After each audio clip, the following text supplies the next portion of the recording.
Baiklah, bismillahirrahmanirrahim. Assalamualaikum warahmatullahi wabarakatuh. Alhamdulillah, kita dapat bersama-sama pada petang ini dalam Ihya Ramadan Talk Series yang bertajuk Refleksi Ramadan Siri 4, Blind Spot. Apa khabar semua? Terima kasih kerana sudi meluangkan masa bersama-sama kami pada hari ini. Kepada yang belum mengikuti kami, jangan lupa untuk ikuti kami di Facebook Ansara Cawangan Taiping, Instagram dan Twitter Ansara Taiping, serta channel YouTube Ansara Taiping untuk info-info perkembangan terkini mengenai Ansara Taiping. Dan sekiranya anda belum mendaftar sebagai ahli Ansara Taiping, anda bolehlah berbuat demikian di laman web www.myansara.org.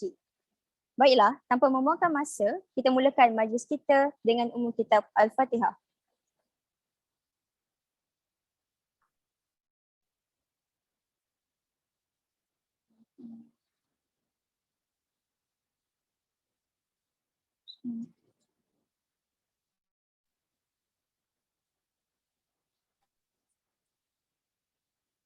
Pertama sekali saya ingin mengucapkan ribuan terima kasih kepada rakan-rakan strategik Ansara Taiping, Unit Jana Taqwa MRSM Taiping, Unit Perkhidmatan Bimbingan dan Kaunseling MRSM Taiping, Badan Dakwah dan Rohani, Pemimpin Rakan Sebaya, Alka System, TNF Energy dan Citru Studio. Sebelum kita berkenalan dengan tetamu undangan kita pada hari ini, saya ingin memperkenalkan diri saya terlebih dahulu. Saya Izzah Aziati binti Muhammad Syukri dari batch SPM 2020. Kini menuntut pelajaran di Pra-University Sains Malaysia di Kolej Marakulim. Rakan penonton semua, pada hari ini kita sangat beruntung kerana bersama-sama kita adalah tetamu khas kita, Puan Nur Hazwani Abdul Malik dari batch SPM 2002, pensyarah Polis Kejuruteraan Universiti Tenaga Nasional. Apa khabar Puan? Siapa pula ni? Baik, Alhamdulillah. Baiklah, terima kasih kerana sudi meluangkan masa bersama-sama dengan kami pada petang ini. Tanpa mendengarkan masa lagi, saya menjemput dan mempersilakan Puan Nur Hazwani Abdul Malik untuk menyampaikan perkongsian beliau bertajuk Blind Spot. Dipersilakan Puan. Baik, terima kasih saya ucapkan kepada saudari moderator Izzah Aziati. Bismillahirrahmanirrahim. Assalamualaikum warahmatullahi wabarakatuh. Alhamdulillahirabbil alamin wassalatu wassalamu ala asyrafil anbiya'i wal mursalin wa ala alihi wa sahbihi ajma'in. Allahumma salli ala sayyidina Muhammad wa ala ali sayyidina Muhammad. Rabbi shrah li sadri wa yassir li amri wahlul 'uqdatam min lisani yafqahu qawli. Amma ba'd. Jadi alhamdulillah, bersyukur kita kehadrat Ilahi kerana dengan limpah kurnianya, dengan keizinannya, kita dapat bersama-sama di dalam program kita pada petang ini. Jadi saya nak mengucapkan terima kasih kepada penganjur kerana menjemput saya untuk mengupas tajuk kita pada hari ini yang saya fikir agak menarik. Tapi sebelum tu, pertamanya ingin saya maklumkan bahawa saya bukanlah seorang ustazah ataupun pendakwah, tapi saya telah diminta untuk mengupas satu tajuk yang diberi kepada saya, iaitu blind spot. Okay, jadi saya boleh katakan yang sesi ini lebih kepada sharing ataupun perkongsian dari sudut pandangan dan juga maklumat yang saya ada lah. Tapi jika ada kesilapan dari pihak saya mohon maaf terlebih dahulu dan boleh saja kalau nak tegur bila-bila masa insya-Allah. Okey, baik. Sedikit info lah mengenai diri saya. So nama saya Nur Hazwani binti Abdul Malik. Saya merupakan alumni MRSM Taiping batch SPM 2002. Jadi sekarang saya berkhidmat sebagai seorang pensyarah di Kolej Kejuruteraan Universiti Tenaga Nasional.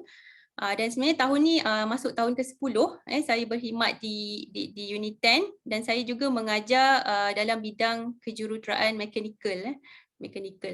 Okay, cuma sekarang saya sebenarnya sedang melanjutkan pelajaran di peringkat PhD di Universiti Putra Malaysia. Okay. Baik. Guru-guru, sahabat-sahabat, staff di MRSM Taiping, adik-adik di MRSM Taiping yang saya kasihi, tajuk yang kita nak kupas hari ini adalah bertajuk blind spot. Jadi blind spot ni kalau kita terjemahkan di dalam bahasa Melayu, ianya adalah bermaksud titik buta. Titik buta. Okay, jadi bila kita selalu guna perkataan blind spot ni? Okay. biasa kita guna perkataan blind spot ni ketika dalam situasi ketika di jalan raya kan. Di mana kalau kita memandu kenderaan ni untuk orang lain lah selain pada adik-adik form 4 dengan form 5 ni belum lagi lah memandu kenderaan Okey, katalah kalau kita memandu kenderaan katalah kita nak menukar laluan sama ada ke sebelah kanan ataupun ke sebelah kiri. Jadi perkara pertama yang kita buat adalah kita lihat cermin sisi kan ataupun side mirror kita tengok sama ada atau tidak kenderaan yang sedang melalui laluan tersebut. Okay. Jadi kita dah lihat cermin sisi, kita lihat tak ada. Jadi kita pun menukar laluan. Bila kita menukar laluan, tiba-tiba kita lihat ada kenderaan yang sedang melalui laluan tersebut. Jadi dalam situasi ni kita mungkin akan terkejut lah kan, sebab sebelum tu kita tengok cermin sisi tak ada tapi tiba-tiba ada. Jadi ini adalah salah satu contoh yang berlaku lah di mana mungkin kedudukan kenderaan tersebut ianya berada pada titik buta ataupun blind spot di mana kedudukannya kita tak dapat lihat Jadi hari ini kita bukan nak bercakap tentang keselamatan jalan raya atau blind spot di jalan raya, tapi kita nak guna konsep blind spot ini atau titik buta ni dalam diri kita atau dalam arti kata lain kita nak melihat sisi yang tidak terlihat dalam diri kita, blind spot dalam diri kita dan bagaimana cara kita nak melihatnya. Okey. Jadi sisi yang tidak terlihat dalam diri kita ni dia ni terjadi mungkin sebab kita terlepas pandang ataupun memang Allah hijabkan daripada pandangan ataupun pengetahuan kita. Jadi ianya merangkumi kelebihan ataupun kekurangan diri kita sendiri. Tapi di sini saya nak highlightkan tentang ataupun nak tekankan terutamanya terhadap kekurangan ataupun aib diri kita sendiri. Baik dari segi sikap, dari segi pengetahuan, kecekapan, pengurusan dan sebagainya lah. Okey. Jadi selalunya blind spot ni adalah sesuatu yang tidak disengajakan. Kenapa saya cakap selalunya tidak disengajakan? Sebabnya terdapatnya jurang dalam macam mana kita melihat diri kita atau tindakan kita dan macam mana orang lain melihat diri kita. Jadi dia ada dua benda. There are two things. First is how we see ourselves or our actions. And second, how people see us. So there's a gap. Kita nampak kita macam ni. Kita rasa dah okey. Tapi sebenarnya ada orang lain nampak macam ada kekurangan. So jurang inilah, jurang pandangan inilah yang membawa kepada blind spot. Blind spot yang selalunya tidak disengajakan. Okay. Jadi saya bagi contoh. Katalah kita hari-hari solat wajib 5 waktu kan. Kita rasa kita dah buat sehabis baik dah solat kita ni, kita memang harap Allah terimalah solat kita ni. So that's how we see ourselves. Itu yang kita rasa. Tapi mungkin orang lain yang nampak kita solat tu, dia mungkin nampak solat kita tu still ada kekurangannya, still ada kepincangannya. Contohnya kawan baik kita, dia nampak kita solat, laju sangat, laju. Kalau rukuk tu, Subhanallah azim bihamdi, Subhanallah azim bihamdi, Subhanallah azim bihamdi. Tiba-tiba dah bangun, laju sangat kan. Seolah-olah solat tu macam tak ada, rukuk tu macam tak ada tomak ninah kan. Tu contohlah, itu kalau apa yang orang nampak. Ataupun dia nampak kita solat selalu sangat di akhir waktu, jarang solat di awal waktu. So dari sudut pandangan dia tu ada kekurangan lagi lah, walaupun kita ni rasa kita dah buat sehabis baik dah, tapi orang lain nampak ada kekurangan. Jadi jurang pandangan inilah yang membawa kepada blind spot yang biasanya tak disengajakan. Mungkin kita tak betul-betul faham rukun solat, ataupun kita tak tahu cara solat yang betul, kita ikut-ikut aja kan. Atau mungkin kita lalai, kita nak cepat, nak kejar masa, nak solat laju-laju. Jadi macam mana kita nak tahu blind spot ni? Macam mana kita nak tahu? Ataupun macam mana kita nak atasinya? Okay, itu kita akan kupas dengan lebih lanjut selepas ni lah. Saya bagi contoh sajalah solat ni.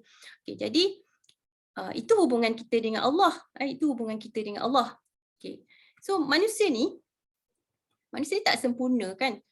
Dan tak akan pernah sempurna pun sebab sempurna tu kan hanya milik Allah, Allah yang Maha Esa kan. Okay, jadi sebab tidak sempurnanya kita tu, maka kita kena selalu memperbaiki diri kita dari semasa ke semasa. Jadi untuk memperbaiki diri kita ke arah yang lebih baik, apa caranya? Apa yang kita perlu buat? Yang pertama, kita perlu muhasabah diri. Kita perlu muhasabah diri.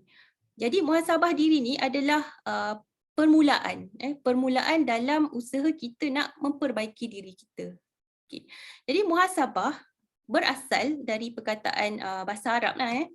Jadi kata akalnya hasaba, yahsubu, hisab. Hisab yang bermaksud perhitungan. Jadi dalam erti kata lain, muhasabah ni adalah effort ataupun usaha kita untuk melakukan penilaian dan evaluate diri terhadap diri kita sendirilah. So kita lihatlah dari aspek kebaikan ataupun keburukan diri kita. Jadi dalam Islam,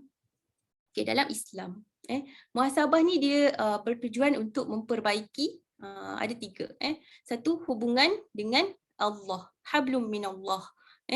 Keduanya, hubungan kepada sesama manusia, hablum minannas. Dan yang ketiganya adalah hubungan dengan diri sendirilah, untuk diri kita, hablum minan nafsi. Okay? Jadi bagi seorang Muslim, muhasabah ni adalah satu perkara yang sangat penting. Okay? Dan sebaiknya tidak boleh ditangguh, tak boleh dilewatkan. Dan ia juga adalah amalan yang ada disebutkan di dalam Al-Quran dan juga diajarkan oleh Rasulullah SAW. Okay? Seperti bagi contohlah dalam surah Al-Hashr, dan surah Al-Hashr dalam ayat 18. So Allah Subhanahu Wa Taala berfirman yang bermaksud, hai orang-orang yang beriman, bertakwalah kepada Allah, bertakwalah kepada Allah, dan hendaklah setiap diri memperhatikan apa yang telah diperbuatnya untuk hari esok, yakni hari akhirat, dan bertakwalah kepada Allah. Sesungguhnya Allah Maha mengetahui apa yang kamu kerjakan. Sudah ada dalam ayat Al-Quran. Jadi dengan melakukan muhasabah diri, kita sebenarnya cuba untuk buka hati kita ni supaya kita sedar, kita ada banyak dosa, kita ada banyak lakukan kesilapan. Jadi kita kena cuba untuk perbaiki diri kita. Selain tu, muhasabah ni juga memberi satu perspektif baru dalam melihat setiap perkara yang berlaku dalam hidup kita. Jadi terdapat beberapa kaedah untuk kita muhasabah diri yang kita boleh amalkan. Kebiasaannya, yang ni saya rasa ramai orang buat, saya pun sebenarnya dah buat lama dah. Kita muhasabah diri sebelum kita tidur, sebelum tidur yang malam. Jadi kita renung balik, perbuatan kita dalam seharian, daripada kita bangun awal pagi tu, sampailah kita nak tidur balik malam tu, kita ingat balik, kita renung balik apa yang kita dah buat dalam hari tu kan. Kita nilai balik, adakah kita dah buat kebaikan, adakah kita dah ada terlanjur melakukan dosa ataupun kesilapan. Kita ingat balik, cukup tak solat wajib 5 waktu, sempat tak nak top up dengan solat sunat, sempat tak nak buat perkara-perkara sunat yang lain, ada tak baca Al-Quran sehari at least 1 page. Macam mana pula dengan tanggungjawab kita sebagai ibu, sebagai bapa, sebagai anak, sebagai pekerja, staff. Ada tak kita buat dosa, ada tak kita sakitkan hati orang, ada tak kita mengumpat orang. Kita ingat balik, Jadi lepas kita dah melakukan penilaian, kita katalah kita aku dah buat dosa lah, aku dah sakitkan hati orang kan. Kita sebenarnya disarankan untuk buat apa lepas tu? Bertaubat. Bertaubat. Jadi macam mana nak bertaubat ni? Kita boleh lakukan solat taubat. Kita mohon keampunan kepada Allah atas dosa ataupun kesilapan yang kita lakukan. Jadi seorang Muslim yang taat, dia akan selalu bertaubat dan dia akan berjanji untuk tak mengulangi kesalahan dia lah. Sebab taubat ni dia adalah satu bentuk penyesalan terhadap dosa yang dilakukan lah. Okay. Tapi kalau kita sakitkan hati orang tu, selain pada solat taubat, kita sebenarnya kena juga minta maaf lah dengan orang tu. Itu hablum minan nas tadi kan, hablum minan nas. Okay. Itu satu cara lah kita renung balik apa yang kita buat, muhasabah diri sendiri. Okay. Kaedah yang kedua untuk muhasabah diri adalah dengan meminta pandangan orang lain terhadap sikap dan perangai kita. Contohnya kita minta pandangan orang-orang terdekat, contohnya keluarga, guru, kawan-kawan, kawan baik, kita tanya mereka bagaimana persepsi mereka terhadap diri kita.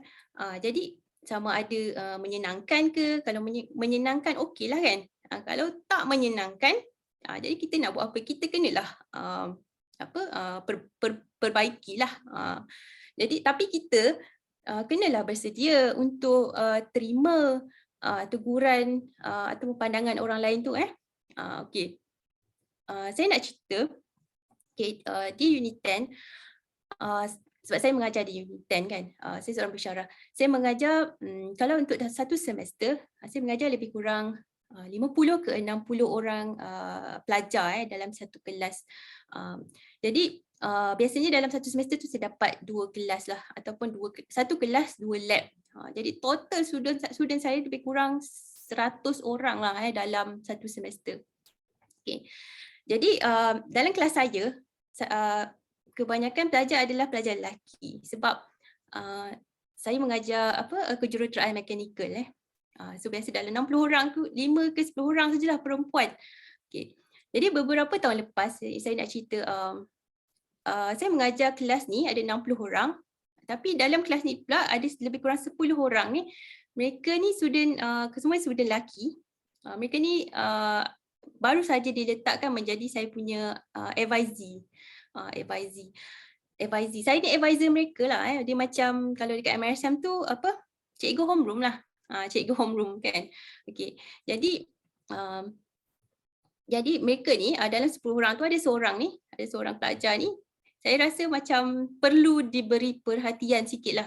Yang lain-lain pun saya bagi perhatian, cuma pelajar ni dia special sikit lah. Dia ni dia datang kelas hari-hari, tapi kalau dia datang kelas tu dia akan duduk di baris belakang sekali, and then masa saya mengajar tu dia macam kita panggil mengelamun. Tak fokus macam saya mengajar. Kalau ada sekali tu saya pergi ke row belakang tu, baris belakang tu, saya tengok actually dia datang, dia dengar je, dia tak tulis, tak apa. Kalau dia tulis pun dia conteng aja. Jadi saya tak adalah terus marah, tapi saya pelik. Dia datang kelas tapi dia macam tak nak belajar kan. Tak fokus. Okay, jadi kat universiti ni kan lain kan. Kalau bukan macam kat sekolah, bukan macam dekat MRSM yang kita kena paksa dia orang pergi prep dan sebagainya kan.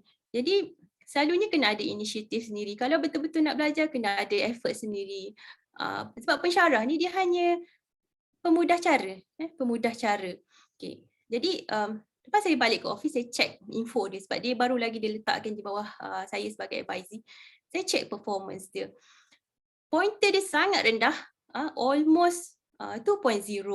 Actually dari first sem pun memang dah rendah, tapi every semester drop. Jadi masa tu dia dah almost third year, dah nak masuk pengajian yang tahun ketiga. Dekat unit 10 ni kalau engineering tu 4 tahun, jadi dah halfway, dia dah separuh jalan dah dalam pengajian kan. Jadi banyak subjek yang fail dan kena repeat. Tapi itulah untuk masa meeting advisor meeting, advisor meeting tu hanya ada kami berdua, bukan ramai-ramai. Jadi saya tanya dia, okay, saya cakap saya tengok you punya pointer rendah sangat, every semester drop. Jadi saya tanya dia, do you have any problem? Do you want to share with me? Tapi biasalah student lelaki ni dia dia susah sikit nak share problem kan, dia malu. Okay, tapi akhirnya saya berjaya juga pujuk untuk share. Jadi dia kata dia dah buat sehabis baik lah, dia dah buat sehabis baik. Dia kata dia dah study, tapi itulah dia kata dia tak minat engineering ni. Dia engineering susah. Dia kata parents yang suruh ambil. Jadi saya terkejut juga. Tapi lepas tu saya tanya dia, kalau tak buat engineering, you nak study apa? Saya cakap, tapi dia kata dia tak tahu. Sebenarnya dia cakap dia tak tahu, dia tak tahu nak jadi apa lah. Dia kata dia tak ada matlamat lah, tak ada visi lah. Okay, cita-cita dia masih blur lagi masa tu, dia cakap. Okay. Jadi dulu sekolah sains, jadi saya assume student yang pandai lah. Student yang pandai. Jadi saya tanya dia, okay, berapa jam dalam sehari you study atau you ulang kaji? Let's say lah subjek saya ni, berapa jam? Okay. Sejujurnya dia kata, untuk study ataupun ulang kaji ni dia hanya study bila nak dekat ujian ataupun exam. Jadi baru dia rasa nak study. Kalau dia rasa tak ada mood nak study sebab dia kata tak suka engineering ni kan. Okay. Jadi macam tadi dia cakap, dia dah buat sehabis baik. Dia kata sebab kalau dia study untuk test dengan ujian dengan exam tu, dia kata dia dah buat sehabis baik dah, dia kata. Tapi result dia still tak bagus. Tu apa yang dia rasa, apa yang dia nampak kan. Tapi lepas tu saya cakap, apa saya pula nampak, saya kan orang lain kan, apa saya pula nampak, dia belum lagi bagi effort dia sepenuhnya. Kalau dia betul-betul bagi effort sepenuhnya dan perbaiki cara pengurusan masa, tumpukan perhatian dalam kelas, ataupun kalau tak faham tanya lecturer, insya-Allah dia boleh improve, saya cakap. Sebab kenapa saya cakap macam tu? Sebab saya nampak dalam kelas dia tak fokus. Jadi saya kata mungkin dia kata engineering susah, tak minat engineering, parents suruh tu semua lebih kepada alasan. Lagipun dia kata tak tahu nak study apa kalau bukan engineering. Okay, jadi saya cakap lagi, mungkin dengan dorongan parents dia yang masukkan dia dalam course engineering ni, sebenarnya parents dia nampak kebolehan dia, parents dia percaya dia boleh buat sebab SPM dia bagus. Tapi saya nasihatkan dia lah. Jadi saya nasihatkan dia, saya cuba grab all the ilmu ke ataupun soft skills lah sepanjang pengajian yang dia berbaki lagi 2 tahun tu. Saya cakap cuba buat perubahan. Lagipun dah halfway dah pengajian. Betul saya cakap lepas habis nanti boleh je kalau dia kata tak nak buat engineering, kata tak nak jadi engineer lah kan. Boleh je dia nak jadi usahawan ke, nak jadi buat sales ke, buat apa-apa saja as long as dia dah ada banyak ilmu yang dia dapat sepanjang pengajian tu dan dapat all the soft skills yang dia grab sepanjang pengajian tu kan, ada added value. Jadi masa tu dia memang agak diam, dia termenung. Dia cakap dia tak cakap apa-apa. Tapi lepas daripada sesi meeting tu saya nampak banyak perubahan dalam diri student ni. Dia datang kelas, dia cuba duduk dekat bahagian kira agak hadapan lah. Dia salin nota yang saya tulis dekat whiteboard. Kadang-kadang datang pula ke office saya tanya soalan, okay, which was something yang dia tak pernah buat sebelum tu lah. Okay, jadi Alhamdulillah dia lulus saja saya dengan saya kotak saya B+, sebab B+ ni dia bawah satu daripada A- lah. Jadi kalau nak compare sebelum tu, mungkin subjek-subjek lain tu dia fail, dapat C, dapat D kan. So banyak sangat improve. Attitude pun improve. So ini yang bagus sebenarnya. Okay. Dan yang lagi membanggakan, dia dapat habis pengajian dan grad bersama-sama dengan kawan-kawan satu batch dia.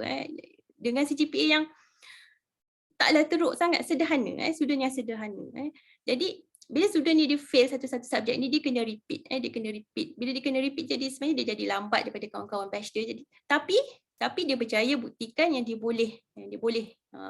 Jadi saya percaya hasil daripada teguran, nasihat dan pandangan saya ni, orang lain ni, dia dapat lihat blind spot dalam diri dia yang selama ni dia tak nampak. Seolah-olah dia dapat satu spark ataupun semangat baru selepas mendengar pandangan orang lain. Dan saya juga percaya yang dia juga ada muhasabah diri dia sendiri. Jadi selepas meeting tu, alhamdulillah dapat perbaiki diri dia dan mungkin juga berkat doa daripada ibu bapa dia kan. Jadi itulah sebenarnya kita ni perlu ambil masa untuk bermuhasabah, kita evaluate, kita nilai balik diri kita semua. Sebab yang dituntut dalam Islam memang kita lihat kekurangan diri kita dan perbaiki, bukannya lihat kekurangan orang lain, semua mengata pula, itu tak baiklah. Okay. Jadi muhasabah ni dia macam ubat yang pahit, tapi tapi rasa tak sedap kan, rasa tak sedap. Tapi dia penawar kepada ubat, kepada penyakit. So kebanyakan orang tak suka, orang tak suka nak nilai, tak suka nak lihat kekurangan diri, tak suka nak mengaku dia buat salah, tak suka mengaku dia buat dosa. Jadi kenapa manusia tu macam tu? Kenapa susah nak mengaku kesalahan? Kenapa susah nak mengaku dia buat dosa? Sebab manusia kan ada ego. Manusia kan ada ego. Okey. Sebab tu kita disarankan untuk selalu beristighfar. Sebab bila kita ucapkan kalimah astaghfirullah tu kan, kita sebenarnya boleh boleh mengurangkan ataupun melenturkan ego lah dalam diri kita. Okey, astaghfirullah, I seek forgiveness from Allah. Aku mohon ampunan kepada Allah, kan? Okey. Jadi kesimpulannya, setiap orang ni ada blind spot. Setiap orang ada blind spot. Tak ada orang yang tak ada blind spot. Jadi untuk tahu apa blind spot kita, yang pertama tadi, cuba muhasabah diri sendiri dengan menilai atau kita evaluate diri kita sendiri dari semasa ke semasa, berterusan. Sampai kita, bila-bila pun kita kena evaluate diri kita. Jangan rasa kita ni sempurna. Okay. Yang kedua tadi apa? Muhasabah menerusi pandangan orang lain, pandangan orang lain terhadap diri kita. Jadi kita kena sedialah terima teguran orang lain kan. Dan kalau orang yang menegur tu pun sebenarnya perlu ada adab-adab dia juga. Dalam Islam ada adab adab menegur. Okey. Tapi katalah tak ada orang nak tegur, tak ada orang tegur kita. Jadi apa nak buat? Kita sebenarnya boleh pergi ataupun join majlis-majlis ilmu, majlis-majlis ilmu. Sebab apa? Sebab dalam majlis-majlis ilmu banyak sangat ilmu dan juga peringatan ataupun reminder yang kita boleh dapat. Tak tahu solat kan? Tak tahu solat laju-laju kan? Boleh pergi kursus pemantapan solat, boleh cari guru untuk ajar solat. Tak tahu baca Al-Quran, dah umur 40, 50, tak tahu baca Al-Quran. Boleh cari guru mengaji Al-Quran. Sekarang ada banyak package kan, package talaki, package belajar tajwid, package belajar sanad dan sebagainya. Boleh cuba belajar, jangan malu. Kita boleh belajar, sampai kita meninggal dunia pun kita kena belajar. Okay? Jadi itulah sifat manusia ni sendiri memang banyak kelemahan, banyak kekurangan. Jadi kita memang kena ada reminder, kena ada peringatan dari semasa ke semasa. Okey. Dan macam ni kalau kata kita biar je, kalau kita tak buatlah muhasabah diri ni, kita tak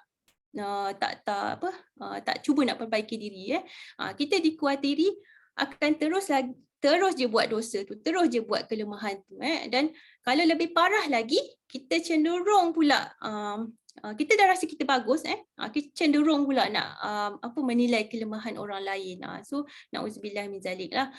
So memang susah nak terima teguran, tapi itulah kita kena yakin, kita kena percaya yang sebenarnya Allah sedang menegur kita dalam macam-macam cara, dengan macam-macam cara. Kadang-kadang cara tu menyakitkan, kadang-kadang menggembirakan, kadang-kadang menyedihkan. Jadi kita kena berlapang dada lah, berlapang dada, kena berbaik sangka dengan Allah. Okay, alright. Saya rasa saya dah conclude lah. Saya rasa setakat ni saja perkongsian saya pada hari ini. Jadi segala yang baik tu datang daripada Allah Subhanahu Wa Taala, dan yang buruk tu adalah daripada kelemahan diri saya sendiri. Jadi dalam hari-hari terakhir Ramadan ni, kita jangan lupa ambil kesempatan untuk kejar dua perkara, iaitu yang pertama kita mohon keampunan kepada Allah agar dosa-dosa kita diampunkan, dan yang kedua kita mohon kepada Allah untuk menerima segala amal ibadah yang kita lakukan. Wallahu alam. Okay. Aku liqauli hadza wa astaghfirullahal azim li wa lakum. Wabillahi taufiq wal hidayah. Wassalamualaikum warahmatullahi wabarakatuh. Terima kasih. Saya serahkan semula kepada saudari moderator. Alhamdulillah, terima kasih atas perkongsian Puan Nur Hazwani binti Abdul Malik yang sangat memberi manfaat kepada kita semua. Baiklah Puan, kita ada satu soalan di ruangan chat box. Jadi saya akan bacakan soalannya. Daripada Alif Danish yang berbunyi, Assalamualaikum Puan, saya setuju dengan pendapat Puan bahawa orang sekeliling juga memainkan peranan penting dalam membaiki diri kita. Maka boleh tak Puan share mungkin adab-adab atau cara kita menegur orang lain agar teguran itu mampu memberikan titik perubahan kepada seseorang. Jadi dipersilakan Puan untuk jawabkan soalan. Okey. Cara menegur sebenarnya dalam Islam ni ada adab-adab untuk menegur supaya teguran kita tu tidaklah nampak seperti mengaibkan, tidaklah nampak seperti memalukan. Jadi kita sebenarnya nak menasihati kan, nak menegur. Jadi okay, adab-adab untuk menegur ni yang pertama, gunakan suara yang lembut, suara yang bukanlah macam mengada-ngada kan, tapi dia macam lembut tapi tidak tidak angkuh, tidak angkuh. Okey. Yang keduanya adalah menegur dengan menggunakan perkataan yang baik. Perkataan yang baik. Janganlah kita tegur kita mencarut ke atau kita marah-marah kan. Jadi orang yang terima tu pun dia rasa dia rasa masuk ke dalam hati kan teguran tu.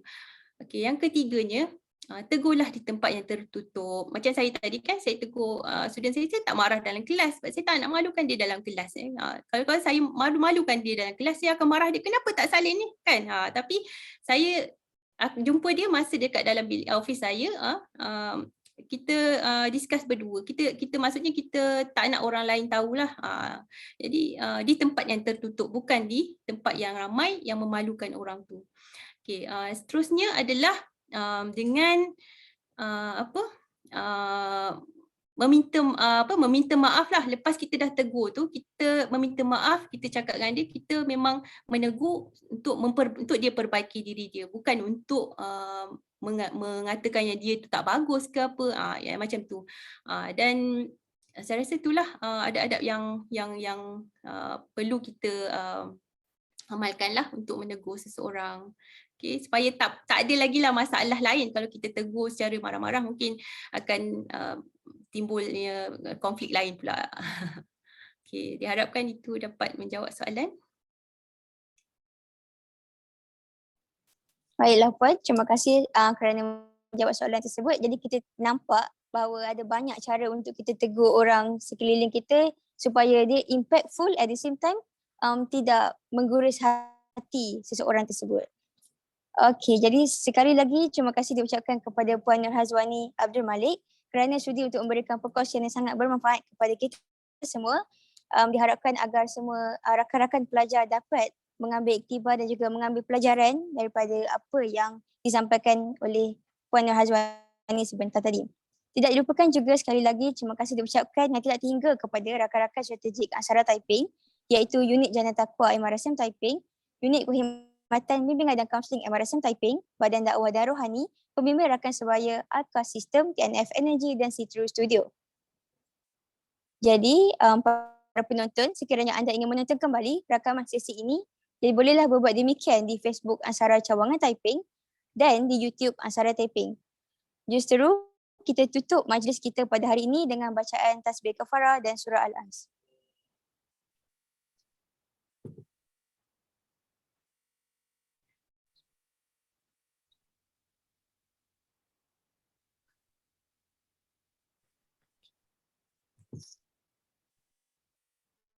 Baiklah, sekian, terima kasih.